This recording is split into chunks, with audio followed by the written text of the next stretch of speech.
Hey guys, and welcome back to the board meeting. This is a very special edition of the board meeting, actually, because today I'm going to be starting my journey of doing my top 100 games of all time. Today's list is going to be my 100th through 91st favorite games of all time. Now, last year when I first got into doing YouTube, I did my top 50 games of all time. Right when the channel was brand new, I did that. And I decided I wanted to do it again, but this year I'm going to do my top 100 instead. Because there's just too many games that I leave off of a top 50 list. I want to do my top 100. Uh, Now, this would be my third straight year of doing a top 100. Not that I shared it with other people when I did those top 100s, but this is my personal third year of doing this list. And how I made this list is I went on this website called pubmeeple.com, and then it can insert your games from Board Game Geek, and then you choose so many games to put into this like little ranking system. And I ended up choosing like 200 some games that I thought could possibly make my top 100 list. And then it just it compares one game to the other, and you pick one game over the other, and you do that like hundreds and hundreds of comparisons, and then at the end the engine just spits out this list for you. And so then that's how I got my top 100 games of all time. Whatever the list said after that, I left alone. I didn't touch it all. And some of these games actually surprised me that they actually made it into the top 100. I know I love those games actually, but it surprised me. But after the list spit itself out, I was like, yep, okay, that's the list for this year. And with that being said, let us just jump right into the list. I'm going to try and do these relatively quickly here. So we're going to my 100th favorite game of all time, and that is this quirky little game called QE. QE is this sort of auction bidding game, and what sets QE apart is that you can bid whatever you want in QE. You can bid $1,000, you can bid $10 quadrillion. It is up to you, and you are bidding on these little businesses, and I think you're playing as countries or whatever. And you're bidding on these, and whoever's got the highest bid wins that particular business. And you're going to do that a bunch of different times. And then at the end of the game, whoever gets the most points isn't necessarily the winner, because the person who bid the most out of everybody throughout the game, they actually immediately lose. It's kind of like a newer version of High Society. So the person who spent the most loses, they're eliminated right away, and then the next person, whoever's got the most points, wins after that. And it's kind of really interesting because it almost feels like a party game mixed with this Euro style game, how they have points. Because you're going to get points for different set collections and stuff like that. So yeah, I really have enjoyed it. I always think the game's not going to work, but it's always a really good time. I've never had a bad game of QE, even though I think that it's not going to work, but somehow it does. So yes, number 100 is QE. Going to number 99. 99 is a Martin Wallace game that I actually have on my shelf right behind me, and that is Anno 1800. Anno 1800 is this big, sprawling game that I guess is from a video game that I don't know anything about. All I know is the board game. And this is kind of like this worker placement game of sorts, because you're going to take these workers that you have and place them on two different tiles that are in front of your player board that you actually own. And then those two things will combine to make a new tile that you get to place onto your board. And this is very much a game where you have to work like 30 steps in advance and work backwards. Because you're like, okay, I need to build that eventually. But in order to build that, I'm going to have these two tiles. In order to have those two tiles, I'm going to have these four tiles. And you work back and back and back until you finally get to this point, and they're like, okay, I'm going to need to do this, to do this, to do this, to do this. And it's just, it's it's a multiplayer game, but it's very solitaire to me because I really don't care about what the other players are doing at all, except when I don't have a certain good that I need, and then they do, then you can kind of trade with them and they'll get a little bit of a bonus for that. So it's very like solitaire. When I play this game, there's not a lot of talking during this game because you're so invested in thinking of how you're going to do your puzzle and work everything out. So yes, number 99 is Anno 1800, which is a game I probably didn't think I was going to like as much as I did, actually. Going to number 98, going from this big, giant, sprawling game to this tiny little roll and write. That's Pretty Clever, or Ganshan Clever.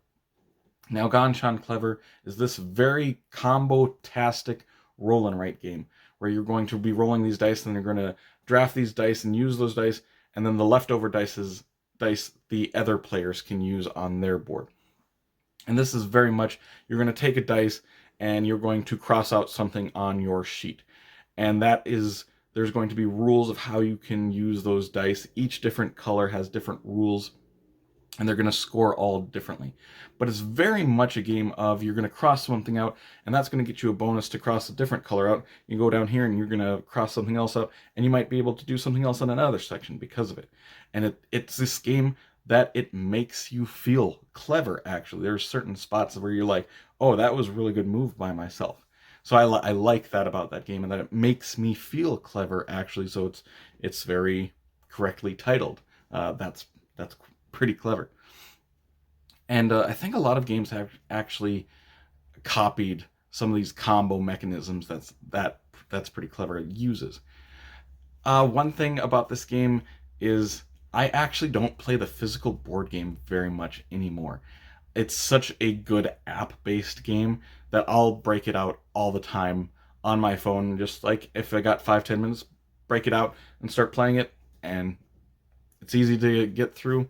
It's a fun game, a really good app. So yes, number 98 is That's Pretty Clever. Let's go to number 97.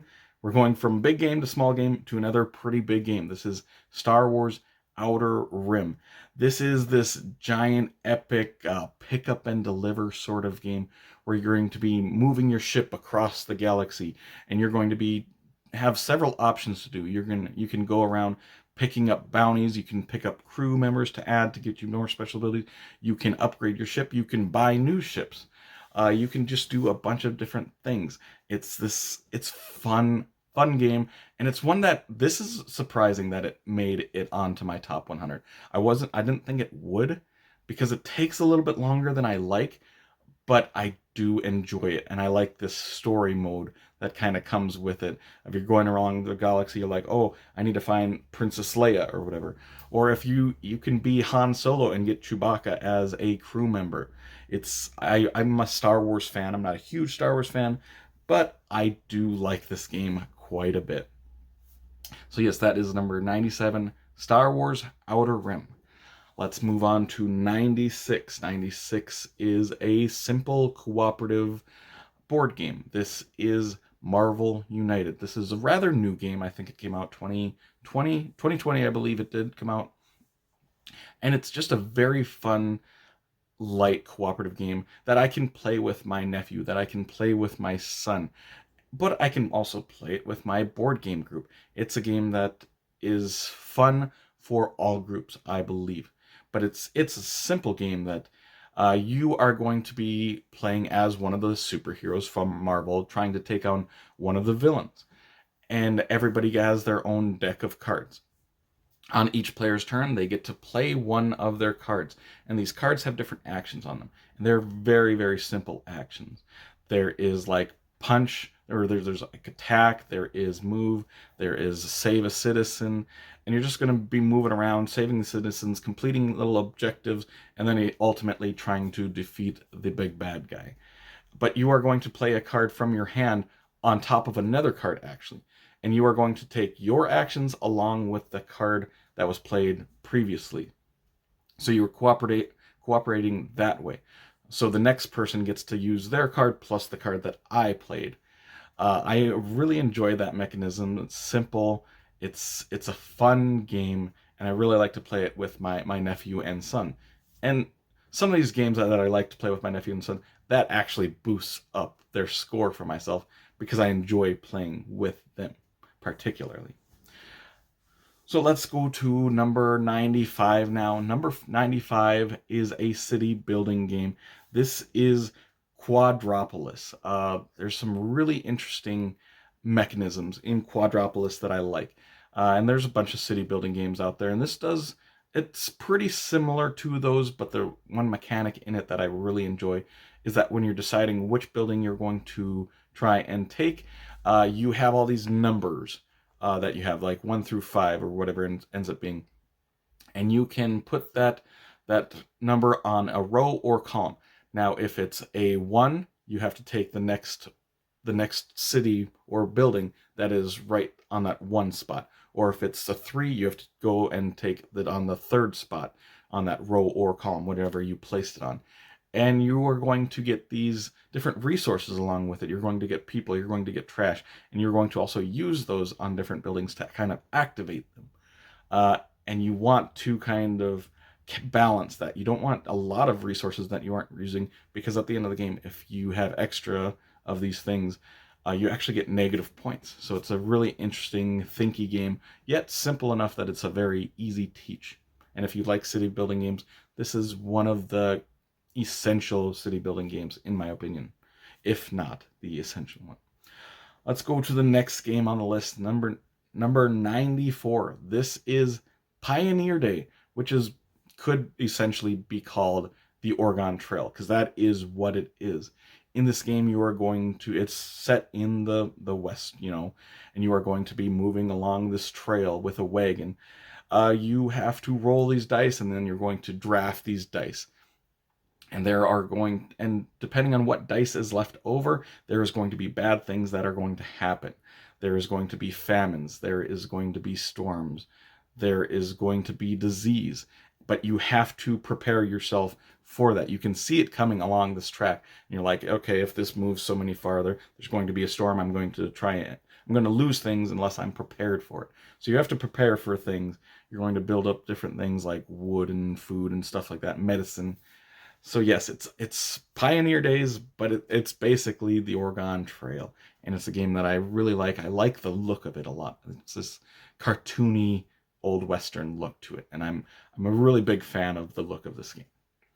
Let's go to number 93. 93 is a giant game from Fantasy Flight that keeps getting more and more stuff added to it, and it's an app-assisted game.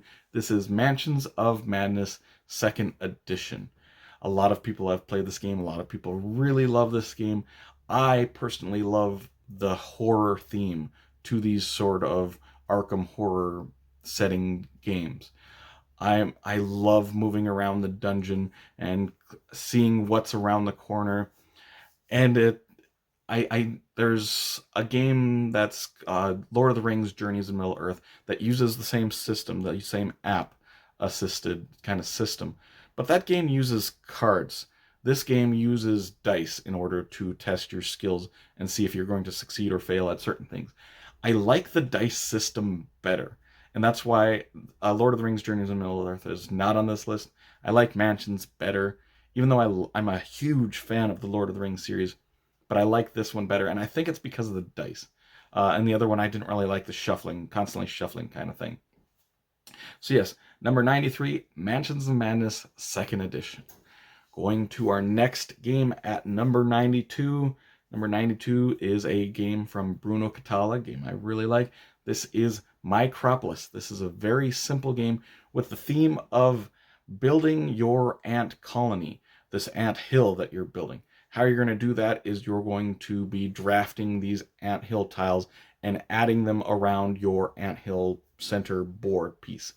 And there's different things that you want to concentrate when adding these new pieces to your board. There's going to be different tunnel systems that you kind of want to connect. There's going to be queens in there. There's going to be a set collection kind of thing. There's going to be armies. There's several things that you have to pay attention to when you're drafting these tiles. But it's simple enough, but it's got a lot of depth, which Bruno Cathala is very, very good at doing that sort of thing. And it's got this cute little theme, building an anthill colony, which I don't know of another board game that does that. But it works for me. It's a game that I've really enjoyed over the years. So number 92 is Micropolis. And going to our last one for the day, which is number 91.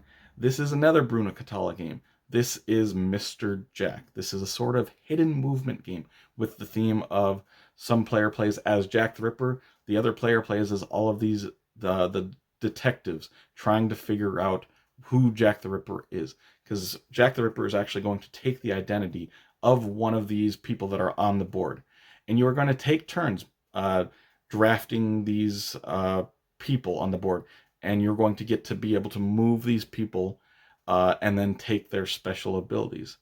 And Jack the Ripper is just trying to escape the city before the other person can figure out who is Jack the Ripper and capture them ultimately. It's Bruno Catala game, back-to-back Bruno Catala game. If you continue watching this series, you're going to see a lot of Bruno Catala games because he's the man. He's my favorite designer, so yes. But number 91 is Mr. Jack, a game that I really have enjoyed. And that will complete this list. I am going to continue going through my top 100 games of all time. I'm going to try and do it pretty quickly over the next 2 weeks or so, because I don't want to take up too much time away from my regular videos that I usually put up. So just stay tuned and you'll see the rest of this list pretty quickly coming in the next few weeks. But if you did enjoy this and you want to see the rest of this, make sure to like and subscribe to see more weekly content from me, Shane, at the board meeting in the future. Hope you all have an amazing day. Take care, everyone.